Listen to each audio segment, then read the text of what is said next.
Assalamualaikum warahmatullahi wabarakatuh. Apa kabar hari ini? Semoga senantiasa diberikan kesehatan. Amin. Tinggi badan amat semampai, petani pergi mengambil talas, rajin belajar pangkal pandai, semangat terus jangan malas. Ada yang tahu hari ini kita mau belajar apa? Nah, ayo coba tebak, ini gambar apa ya? Teman-teman, ini adalah gambar bagian-bagian sel pada makhluk hidup. Nah, hari ini kita akan belajar mengenai struktur dan fungsi sel pada makhluk hidup. Apakah yang dimaksud dengan sel dan apa fungsinya? Sel merupakan unit struktur terkecil dan organisme hidup. Sel berfungsi sebagai pembentuk dasar struktur organisme. Teman-teman, ternyata sel itu mempunyai struktur yang terdiri dari 3 bagian, yaitu yang pertama adalah membran. Membran merupakan bagian yang menutupi atau membungkus sel.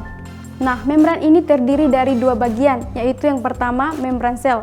Membran sel adalah pemisah antara bagian dalam sel dan bagian luar sel. Yang kedua adalah dinding sel. Dinding sel merupakan ciri khas dari sel tumbuhan, beberapa jenis bakteri dan alga. Selanjutnya yaitu organel. Organel adalah komponen-komponen yang menyusun sel seperti halnya organ dalam tubuh. Organel sel terdiri dari beberapa bagian, yaitu yang pertama inti sel. Inti sel berfungsi untuk mengendalikan kehidupan sel dan mengatur pewarisan sifat. Yang kedua, retikulum endoplasma. Retikulum endoplasma ini dibedakan menjadi 2 bagian, yaitu yang pertama retikulum endoplasma kasar dan yang kedua retikulum endoplasma halus.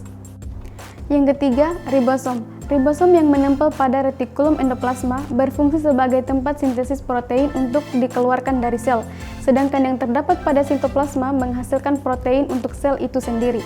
Yang keempat, badan Golgi, yang berfungsi menampung protein yang dihasilkan oleh retikulum endoplasma granuler, modifikasi, transport, menyimpan atau seleksi protein. Yang kelima, mitokondria, yang berfungsi sebagai tempat terjadinya respirasi sel. Yang keenam, lisosom, yang berfungsi untuk mencernakan zat yang masuk ke dalam sel. Yang ketujuh, sentrosom, yang berfungsi untuk menentukan arah pembelahan sel. Mikrotubulus, yang berfungsi mengarahkan gerakan komponen-komponen sel, mempertahankan bentuk sel, serta membantu dalam pembelahan mitosis. Yang kesembilan, mikrofilamen, yang berfungsi dalam gerakan sel, kontraksi otot, dan gerakan sitoplasma. Yang kesepuluh, kloroplas, yang berfungsi untuk fotosintesis. Yang ke-11, vakuola, yang berfungsi sebagai tempat cadangan makanan, menimbun sisa metabolisme, menyimpan pigmen, dan menyimpan nutrisi. Terakhir adalah sitoplasma, merupakan cairan yang berada dalam sel dan bagian luar organel sel. Kandungan utamanya adalah air sampai 90%. Sitoplasma memiliki 3 bagian utama, yaitu yang pertama sintosol.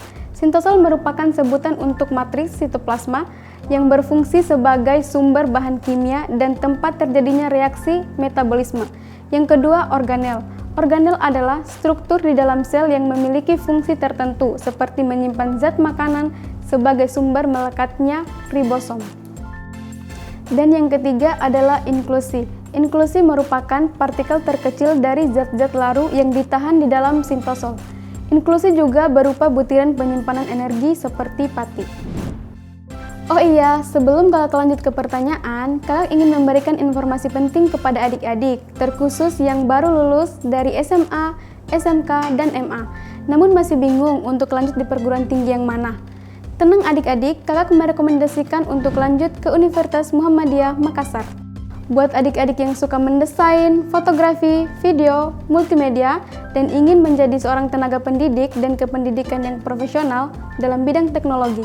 Kakak punya solusi dari kebingungan adik-adik, yaitu ada pada program studi teknologi pendidikan, bernaung di Fakultas Keguruan dan Ilmu Pendidikan Universitas Muhammadiyah Makassar. Di Prodi Teknologi Pendidikan telah menghasilkan tenaga pendidik dan kependidikan yang profesional. Tunggu apa lagi adik-adik, yuk bergabung bersama kami di Teknologi Pendidikan dan menjadi tenaga pendidik dan kependidikan yang profesional dalam bidang teknologi. Untuk pendaftarannya itu sangat mudah loh, adik-adik cukup di rumah aja dan klik link di bawah ini lalu ikuti petunjuknya. Selanjutnya, kakak ingin memberikan pertanyaan terkait penjelasan kakak mengenai struktur dan fungsi sel pada makhluk hidup. Apakah teman-teman sudah mengetahui ada berapa struktur pada sel makhluk hidup? Pasti teman-teman masih ingat kan? Iya, betul. Strukturnya ada 3, yaitu membran, organel, dan sitoplasma.